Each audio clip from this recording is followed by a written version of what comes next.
Good morning and welcome to Bongino Report Early Edition. We got some headlines to get to today. Yale professors flee the United States claiming that Trump is a fascist.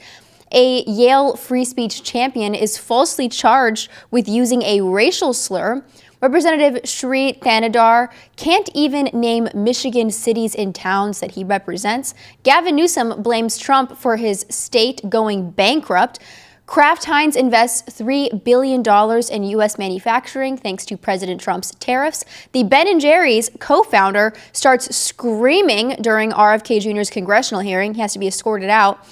In-N-Out announces it is removing artificial dyes and high fructose corn syrup thanks to MAHA, Make America Healthy Again. And we also have a special segment exclusively for @StarWarsFan 1977.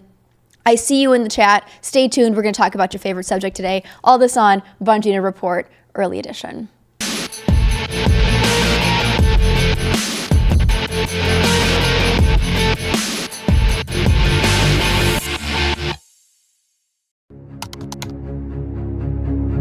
I'm a historian of totalitarianism. I look at fascist rhetoric. I've been thinking about the sources of the worst kinds of history for a quarter of a century.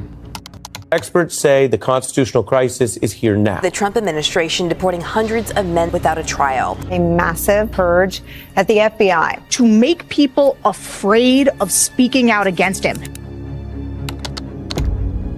The video you just watched is a laughable New York Times article/video feature titled, "We Study Fascism and We're Leaving the U.S." And it's these Yale professors featured in this piece, Marci Shore, Timothy Snyder, and Jason Stanley, who warn that the Trump administration's supposed attack on civil liberties is leading us down a fascist nightmare that they have seen repeated throughout history.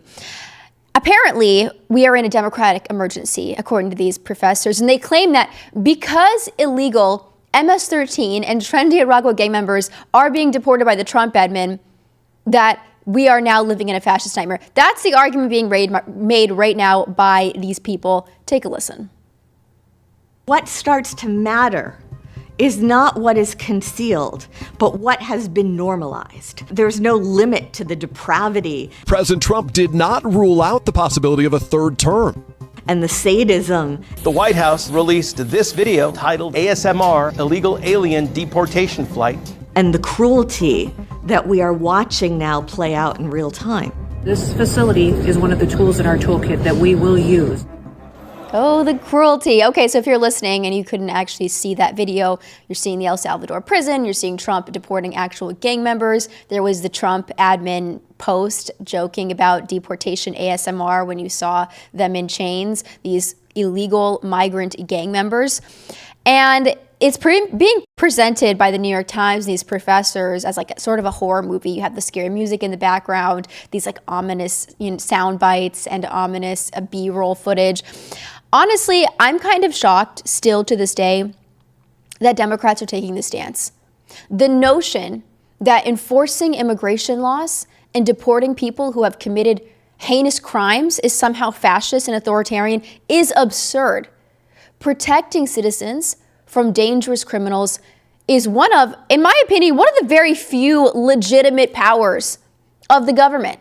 I mean, Michael would agree with that as a libertarian. He's somebody who's like, virtually everything the government does, like, not justifiable in any way. He's like, they should not be doing that. Leave it up to the people. I'm a little more right-wing, and I don't necessarily agree with him on all these libertarian, almost anarchical points that he makes. But the point is, this is one issue where Michael and I are like, yeah, this is the job of the government. You protect your people from an invasion of illegal migrant gang members who have set up a criminal network spanning across the entire continental U.S. I think it's their legitimate authority to get rid of them. So Democrat open border policies, by the way, this isn't even mentioning, for the last 4 years, have abandoned the American people. We had drug traffickers, violent gang members flooding into this country and then living off the taxpayers' dime. And I haven't even mentioned the blue city soft on crime policies. This is a party that has purposely turned a blind eye to violence and chaos under the guise of compassion. But it's not compassionate. It's not progressive. What this is reckless and dangerous, and it's national suicide. It's a brazen violation of the social contract. Honestly, this whole thing goes to show really how stupid the intelligentsia class is. These are the people in that video who are educating America's young people. That's frankly the most terrifying part of the whole feature, because they are deeply, deeply stupid. They have no idea what the role of the government is, frankly. Apparently, this is a due process problem. We're spiraling into fascism when all that's happening is we're getting rid of illegals who have committed heinous crimes in this country. I would like there to be mass deportations, even more than the people who have committed heinous crimes and who are part of a gang. I would like everybody to be gone who's not here legally, because you're devaluing labor in this country. That's not what's happening, and they're still calling it fascism. Here is Stanley, one of these professors, predictably arguing that we need people like him and his corrupt friends to save America. We need the media, we need academia, we need the courts to save us, because all three of them represent, I don't know, the cornerstones of democracy. Very predictable argument. Take a listen. The moral of Poland is that our democratic institutions, the media, the university, and the courts are essential. You know you're living in a fascist society when you're constantly going over in your head the reasons why you're safe. What we want is a country where none of us have to feel that way. It's incredible. It's incredible because media, academia, the courts, some of the three most corrupted and broken institutions in this country, poisonous, politically corrupted institutions, all three have abandoned the truth for their activism. That's really the heart of the problem with all three of these. There's no regard for truth, for honesty, for just being objective in general. It is all sacrificed at the altar of left-wing political activism. And the fact that I'm saying this is why the professors in the video are flipping out in the first place, because they know that the jig is up. They know that no one trusts them anymore. Rightfully so. They don't deserve to be trusted, but they are lashing out because their gatekeeping powers are gone. They can't cope with the idea that regular people like you and me would not look to them as the arbiters of truth in society. And so they're saying, well, this is clearly just fascism and we're going to pack up our bags and go to Canada instead.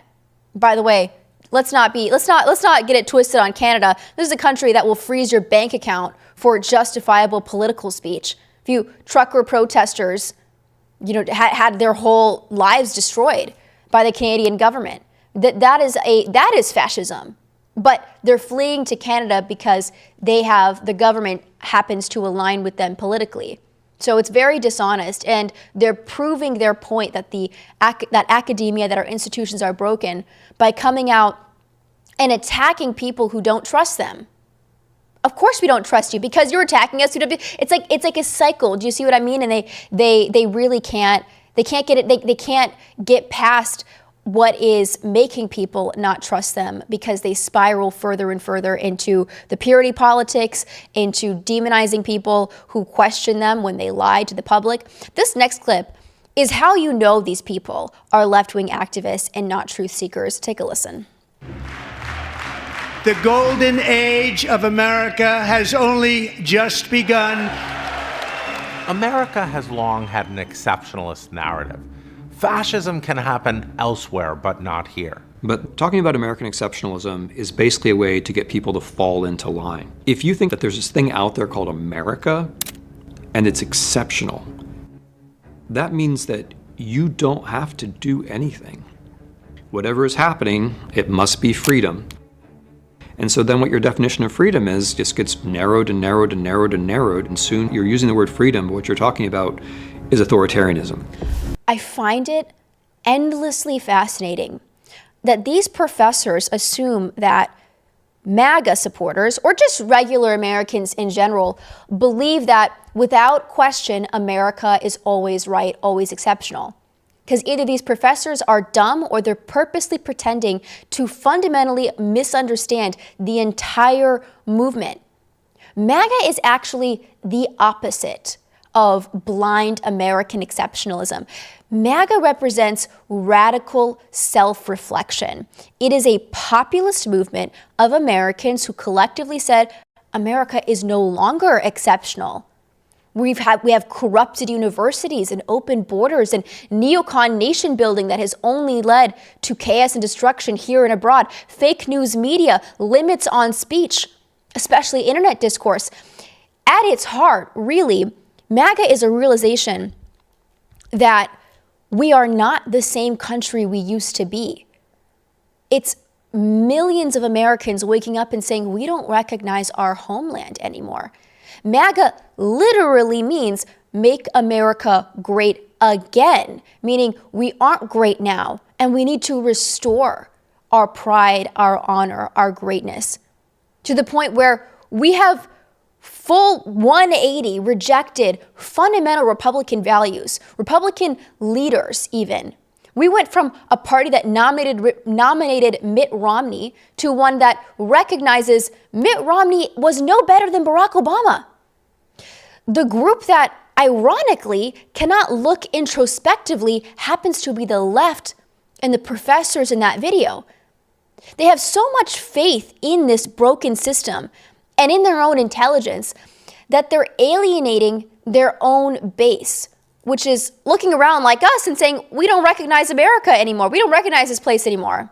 Now, we come to different conclusions than the political left and regular people on the political left. But what's obvious is that the American people know something is off. Whether you're left wing, right wing, something's off in this country. And we are calling for reform and introspection. And what these people are saying, these professors in the video, is that having that introspection, recognizing that America is not the exceptional self that it once was, that's somehow an attack on democracy. When the media, CIA, and big tech colluded to suppress the Hunter Biden laptop story, that actually was an attack on democracy. That was an attack on our institutions, but those professors won't say that. When elements of the Biden admin, including the White House, directed the censorship of topics and people on social media, that was an attack on democracy, on fundamental constitutional rights. That was a fascist tactic waged by the Biden admin, but those professors won't say that. They didn't mention it at all because their expertise only goes so far as to identify historical fascism in modern political candidates that they happen to dislike. Do you see why nobody trusts them anymore? Do you see why they have no legitimate right to be leading the intelligentsia of America? Why we should be looking at them as the arbiters of truth when clearly they're partisan hacks? Clowns. They are clowns. And I'm glad that they are not teaching anymore because American students deserve better. By the way, I did. I saw that yesterday. Who did that? Did you do that, Michael? Guy did it? Oh, thanks, Guy. All right, let's talk about really an enraging story that Molly Hemingway shared yesterday on X. I have to share with you guys because it is related to Yale, of all places. Again, these professors are Yale professors who are fleeing to Canada. So a Yale free speech advocate is now, I guess, was accused of a heinous racist act. And the whole thing turned out to be completely fake. So, and I can promise you this next story, these authoritarian experts did not stand up for this woman because, again, their outrage, their historical understanding of fascism is very selective.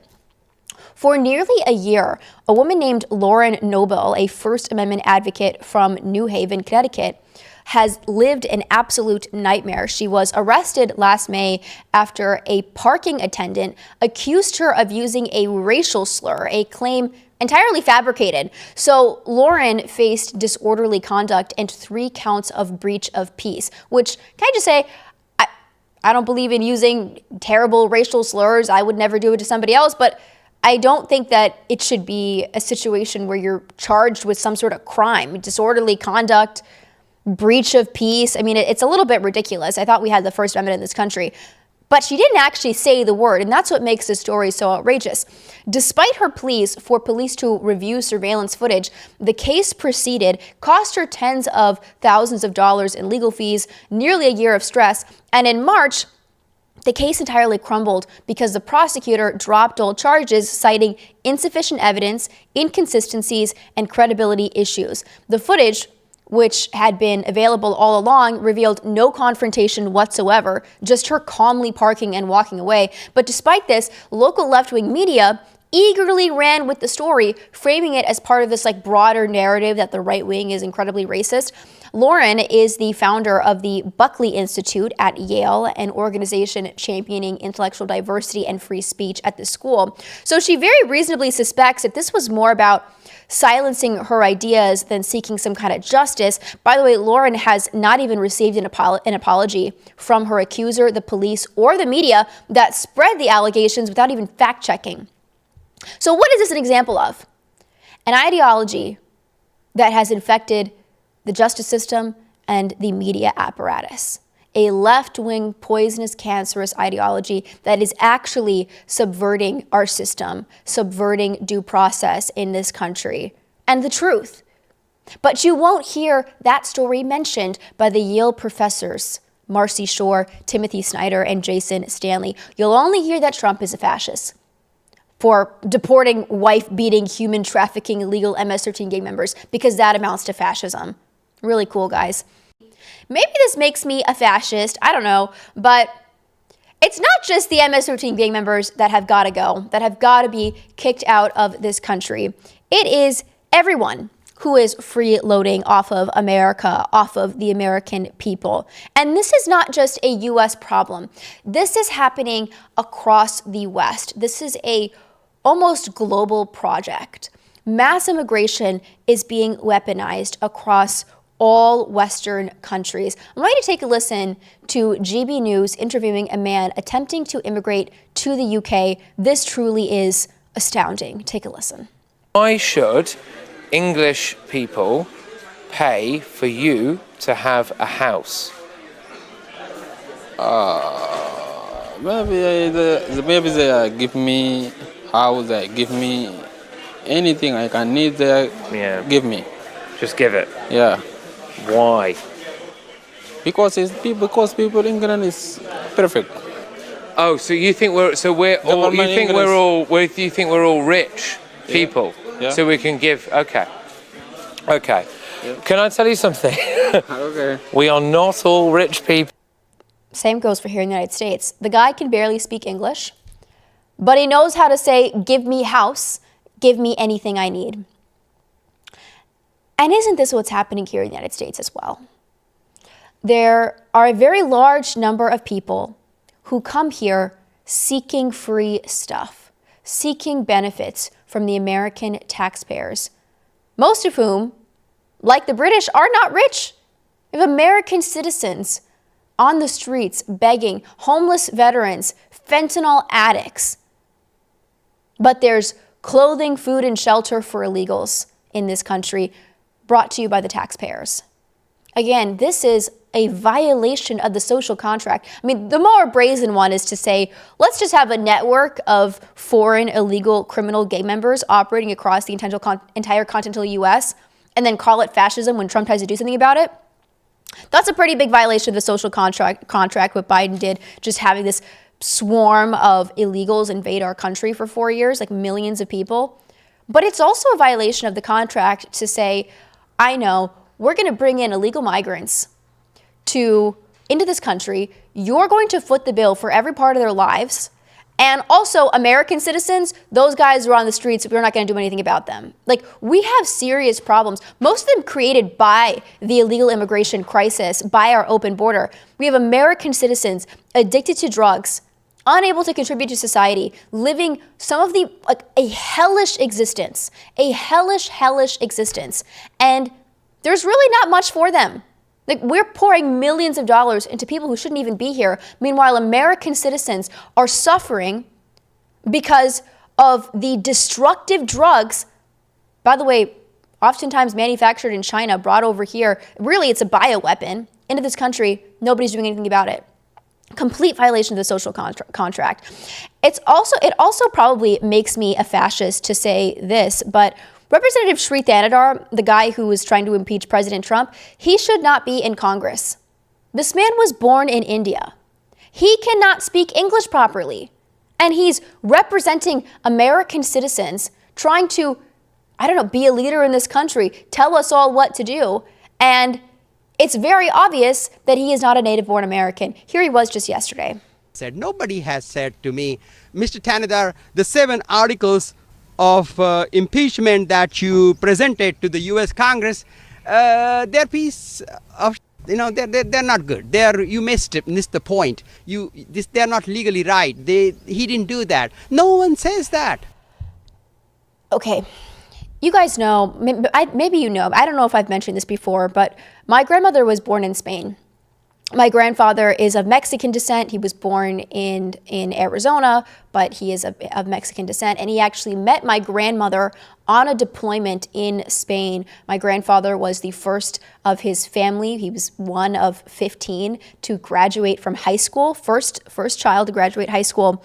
And he joined the military right after high school, goes on a deployment, gets stationed in Spain, where he meets my grandmother, who obviously Spanish citizen, born there. And they married. They had 4 children. My mother, of course, one of them. And my grandmother eventually, of course, became a U.S. citizen. She taught herself English by reading newspapers and studying magazines. And she did it all as an adult, which, if you know anything about learning languages, it's really hard to learn a new language as an adult. My grandmother, Spanish, she's got an accent. She is now an American citizen, but became one much later in life. She is such a patriot. Like, she loves America so flippin' much. Like, if you try to say, oh, you're Spanish, you'll be like, no, I'm American. And like, she'll say it with her accent. And as a little girl in Spain, my grandmother was just infatuated with American culture, American fashion, movies, optimism. Like, she just loved everything about America, more than probably a lot of Americans appreciate this country.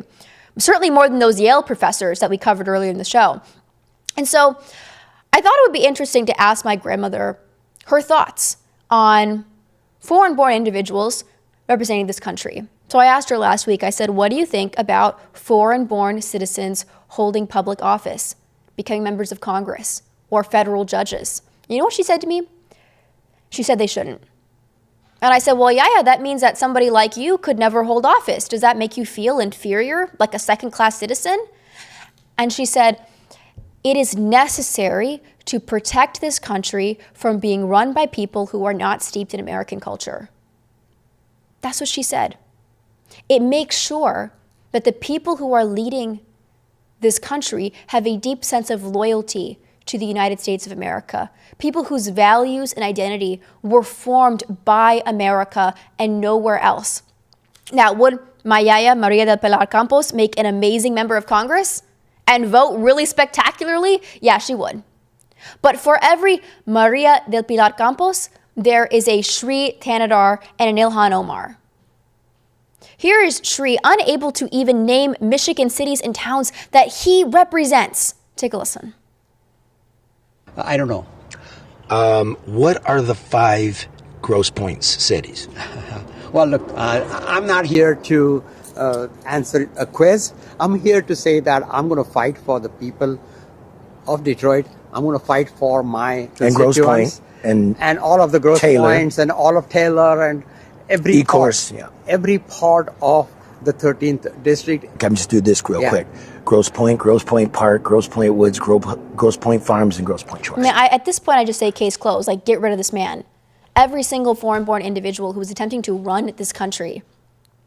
And by the way, let me just mention that my dad was born and raised in the 7th Congressional District of Wisconsin. Many of you probably know he served in Congress for many years, from 2010 for another decade or so. And my dad represented the 7th Congressional District in Wisconsin, the district that he was born and raised in.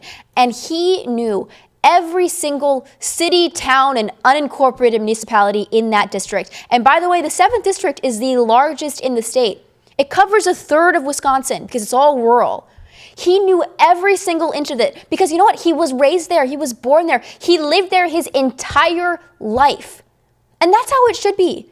Americans should be represented by people who were born and raised in the congressional district that they're representing. But at the very least, if they're not going to be born in that congressional district, they're not going to be raised there and living there for a long time, at the very least, they should be born in the United States of America. This is not that hard. If we have this rule for the president, natural-born citizens are only allowed to serve as president of the United States. We should expand that out to Congress, to the courts. You guys know that. I covered it. A third of the judges in D.C., the federal judges, are not natural-born citizens. And many of the non-natural-born citizens, these foreign-born individuals who are federal judges, are the ones causing so many problems for President Trump as he's trying to deport illegals who are terrorizing American citizens. So it's a huge problem. We need to be represented and served by people who actually are steeped in American culture, are from here, who get it. By the way, Mr. Governor Gavin Newsom, who we all know is trying to run for president, is now attempting to roll back benefits for illegal migrants because his state is literally going bankrupt. California is facing a staggering $12 billion budget deficit. And California, they have this state-funded healthcare program for illegals that now exceeds its budget. Not even just like, it doesn't just cost this much, it exceeds its budget by $2.7 billion with over 1.6 million people enrolled. So Gavin Newsom's got this problem, and he's now frozen new applications for low-income illegal adults starting in 2026.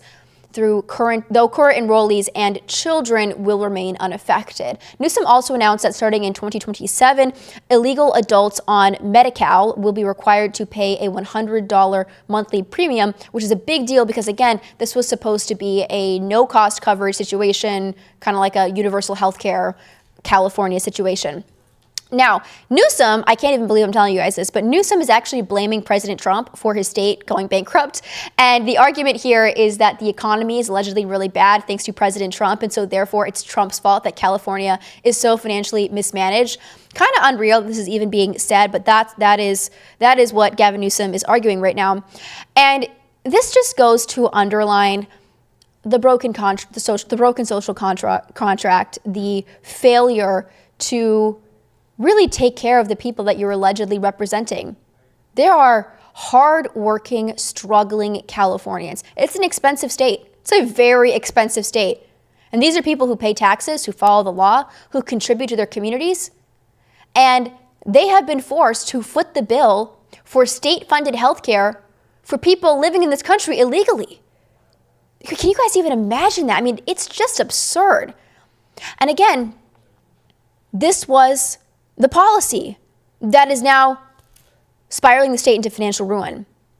And people who were struggling to afford their own medical bills, insurance premiums, billions of dollars, are instead funneled into covering healthcare costs for people who have not contributed to the system in the same way.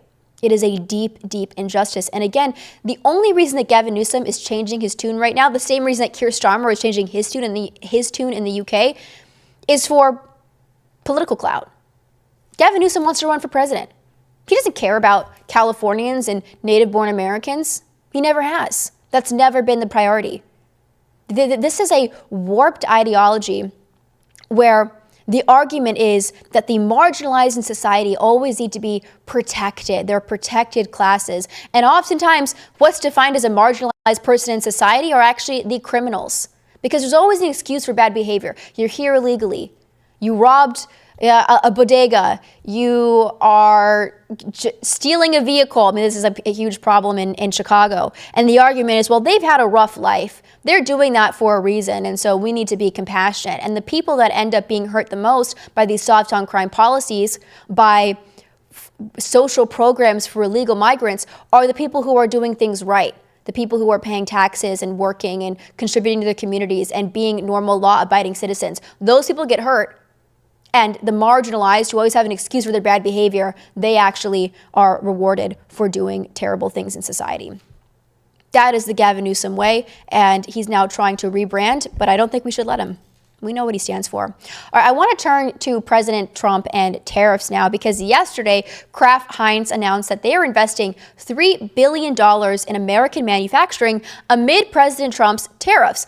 This is reportedly their largest investment in America in at least a decade. This is, of course, a huge deal, and one of many companies investing in the United States in the midst of Trump's fair trade policies. And this was the plan for President Trump all along, right? Is to bring back jobs and industry to this country. And with the Uniparty for years now, for decades really, the free trade dogma has gutted the American middle class, because it turns out that it's kind of difficult to compete with slave labor.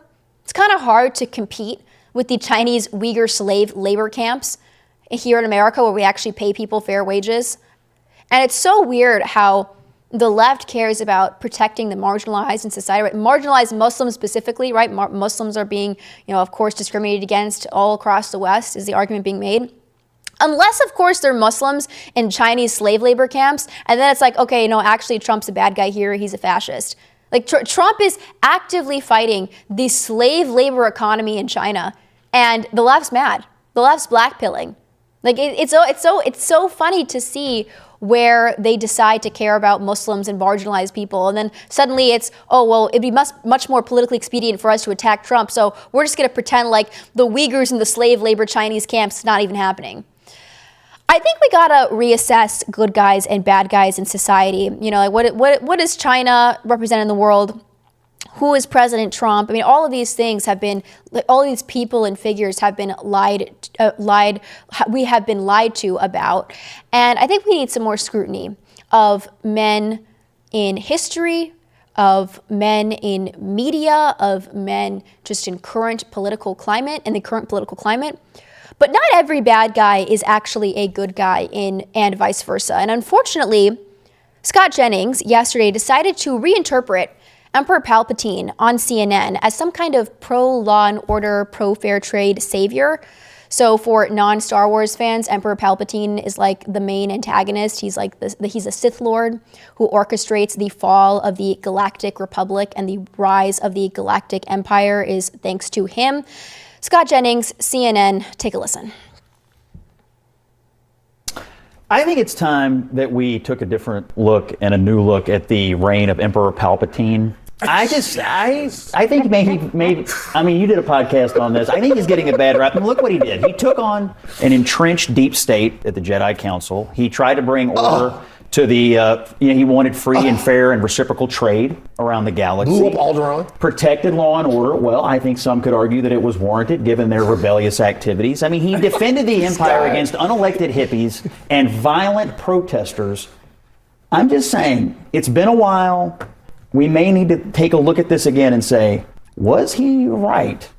And maybe it's time to take a different look at his leader. Was Palpatine right about everything? Okay, so a pretty funny reinterpretation of Star Wars. Obviously, it's a joke. Emperor Palpatine was evil. I'm going to play for you guys an Alex Jones clip where he explains why Emperor Palpatine was not acting like some sort of right-wing Trump figure, but actually used deep state-style covert operations and subversion to take control of the empire. Take a listen. Emperor Palpatine was a little-known senator from Naboo, small planet. Love this video. He finances terrorists to attack the planet.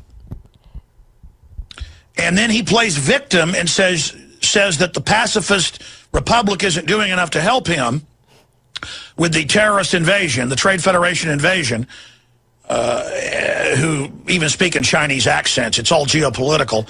And so, little aliens with Chinese accents. He then goes and complains and catapults himself in the crisis into the role of chancellor. Because, he was the victim, but now he demanded something be done. He'd been a pacifist previously. Now he's chancellor. Episode 2, launches terror attacks all over the galaxy with groups he's secretly financing through his backers in the Trade Federation. He turns around and double crosses in the end.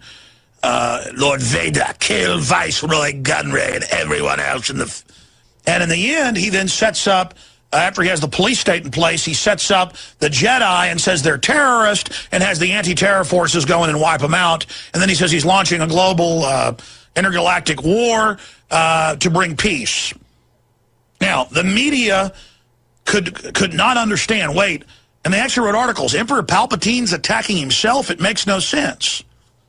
Adults cannot understand children-level ideas, okay?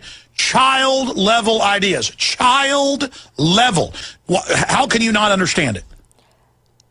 I think it's willful ignorance. I do. Very simple. Okay, so Emperor Palpatine's rise to power in Star Wars is actually a perfect illustration of the problem, reaction, solution strategy used in covert government tactics. By secretly orchestrating the Clone Wars, controlling both the Galactic Republic and the Separatist Alliance, Palpatine manufactures a galactic crisis that spreads fear and desperation. And this engineered chaos prompts the public and the Senate to call for stronger security measures and expanded executive powers, which Palpatine conveniently provides, consolidating his own control. The climax of this manipulation is his declaration of the Galactic Empire, justified as a necessary step to restore peace and order. We see this in society all the time. Like this, he is not President Trump. He is not like the populist new right movement. This is a deep state tactic. The first example that comes to mind for me would be COVID. Like Palpatine is basically Anthony Fauci. Like Fauci's NIH funneled taxpayer funds for research into the Wuhan Institute of Virology that sparks the global pandemic. And then Fauci and the rest of the federal government, they swoop in and they say, everyone's going to wear a mask. You're all going to take an experimental vaccine. You're going to be fired if you don't take it. Oh, and then we're going to shut down this country. Unless, of course, you're a major corporation, then if you can operate, your Amazon, your Walmart, you're totally fine. But if you're a mom and pop business, if you're a gym, if you're a restaurant, you're shut down. You saw the massive transfer of wealth in this country, the curtailment, this is the key point, the curtailment of basic civil liberties, all to confront a so-called crisis that our government created in the first place. And I'm not even saying that the government intended for the global pandemic, although there's an argument to be made that they did. But when it started, they saw this as an opportunity, and they ran with it. Consider also 9/11, and we don't have the 9/11 files yet, which we should get 9/11 files, like we have been calling for Epstein files, JFK, RFK, MLK. But we do know that had our intelligence agencies shared information with one another before 9/11, it probably was avoidable. And thank goodness they didn't avoid it for their own sake, because what the government got out of it was too good to be true. They obliterated the Constitution, justified the surveillance state and endless wars in the Middle East in response to 9/11. So Emperor Palpatine, really, he's the embodiment of the deep state, not President Trump. I hope you all enjoyed that little interpretation. Drop a comment. Star Wars fan, 1977. I need to hear what you think about this. All right. Oh, Guy's a big Star Wars fan. He agrees. Good. I have the approval of a Star Wars expert here. All right, I want to turn to a really dramatic moment during RFK Jr.'s congressional hearing yesterday. Far left-wing activists illegally disrupted the proceedings, and among them was actually Ben & Jerry's co-founder, Ben Cohen. Take a look at this. More with less. The budget I'm presenting today supports these goals and reflects.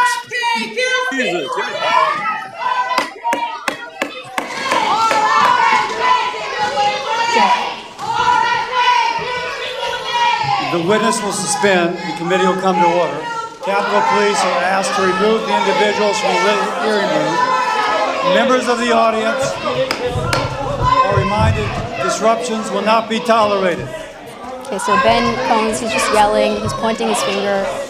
RFK Jr. jumps, like he thinks he's about to die right now. It was actually kind of sad to look at, like RFK Jr. is terrified. Disruptions will not be permitted while the committee conducts its business. Capitol Police are asked to remove the individuals from the hearing. Throw him out of the building. The first thing I thought when I saw that video was like, isn't he a little old to be doing this kind of thing? You know what I mean? Like when you see these people, these left-wing activists, they go in, they disrupt an event, they start yelling. Usually they're in the like 18 to 26, 27 range. Like I don't know, when you have like white hair and you're balding, it feels like you're just a little too old for this. Like you should be, I don't know, you're a rich man, you're Ben & Jerry's co-founder, enjoy all the money you've made, I don't know, live a normal life. but he's deciding to disrupt an RFK Jr. hearing. Okay, fine. What's interesting about Ben Cohen is actually he recently was on the Tucker Carlson. Before I just say that, he was protesting, I guess, in support of Gaza and like the plight of Palestinians, but the protesters in that room were protesting for like a whole swath of things. Like they were mad about like the no due process for the illegals and the Trump admin being fascist. Like just they were protesting a lot of stuff.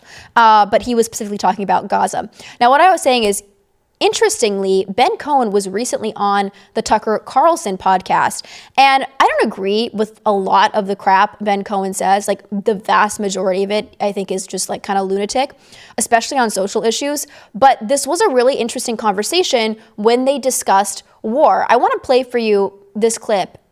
Generally, you guys, we see somebody like Ben Cohen, we think lunatic.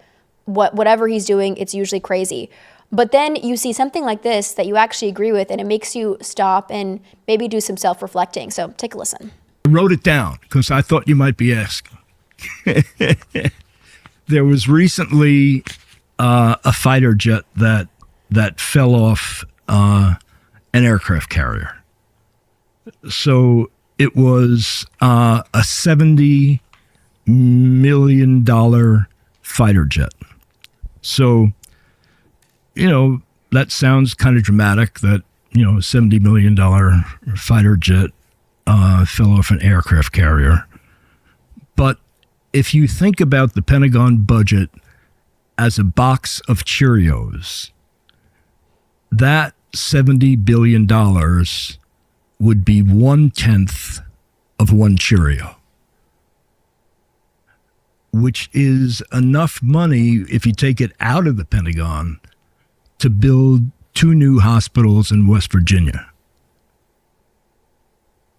So what's crumbs to the Pentagon can really provide some real stuff that we need here in the U.S.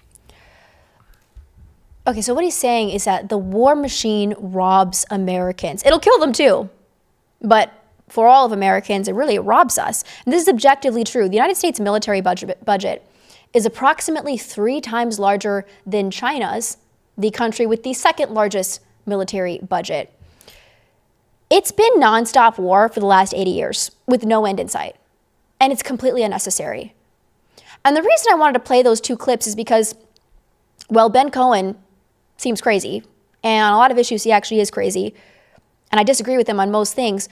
We do agree that the war machine needs to be reeled in, and we can't go on like this. We end the war in Afghanistan, and then immediately we involve ourselves in Ukraine. And that's not a coincidence. We essentially spent the same amount of money in Afghanistan as we're now spending with Ukraine.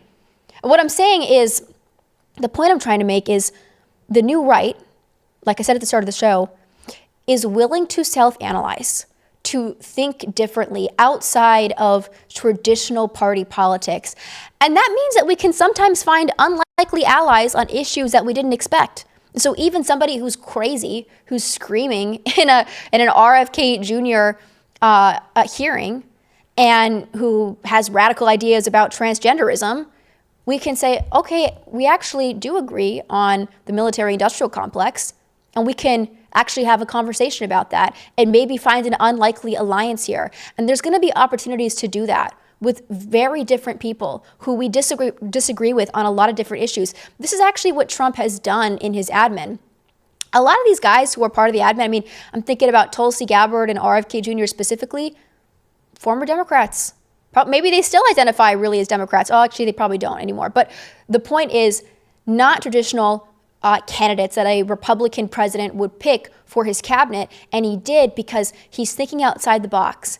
He's thinking what actually aligns with the populist new right, not just who's got an R by their name.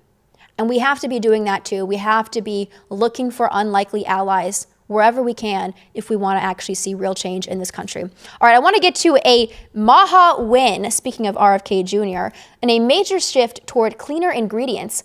In-N-Out announced yesterday that it will be removing artificial food dyes from its menu items, aligning with the Department of Health and Human Services initiative under RFK Jr. to phase out synthetic dyes by the end of 2026. And the changes will affect strawberry shakes, their signature pink lemonade, and the chain's ketchup, which will transition from high fructose corn syrup to real sugar. And a statement responding to the news, In-N-Out emphasized its commitment to providing our customers with the highest quality ingredients. And although high fructose corn syrup has not been officially banned, Kennedy stated his goal is to wean America off the additive, which is objectively a good thing. The move from In-N-Out also comes on the heels of Steak and Shake's decision to cook its fries exclusively in 100% beef tallow, coining the term RFK'd to represent its commitment to cleaner ingredients. I am obsessed with In-N-Out. Like anytime we go to California or Texas or somewhere where I can have In-N-Out, like I'm a happy camper. So I'm very happy to hear this news. Michael says overrated. And what's funny about this is Michael is like a Steak and Shake fan. I don't think Steak and Shake is that good. I'm not that interested in it. But both of our favorite chains are now trying to join the Maha movement, which I'm very happy about. Wouldn't it be so great if fast food in America, you could just consume it and it wasn't just straight up poison? Like it wasn't going to give you cancer so you die at 45. That would be really nice. That would be really, really nice. And unfortunately, for most fast food places, it's not just that it might be a little bit unhealthy, but they don't use any kind of whole foods. Everything is processed. Everything has these dyes and these preservatives and these chemicals that are destroying our bodies, that are killing people, literally. So it would be wonderful if we could have a real Maha movement where fast food chains actually stopped pumping poison into the American people. It's not just a health crisis. It's a national security crisis. We need to have people who are strong and thriving if we're going to have a strong and thriving country. And again, like I said, unlikely alliance. You know, who would have thought RFK Jr., the son of a major Democrat political leader who has spent his entire life being a Democrat, who ran for president as a Democrat, is joining this admin and is fighting for the health and flourishing of the American people under a Republican administration. And it's only possible because President Trump is willing to think outside the box and say, you know what, I'm willing to have alliances and relationships with people who don't necessarily fit that Republican box because President Trump doesn't fit in it himself. We got to be willing to do that ourselves. All right, I am so grateful to all of you for tuning into the show today.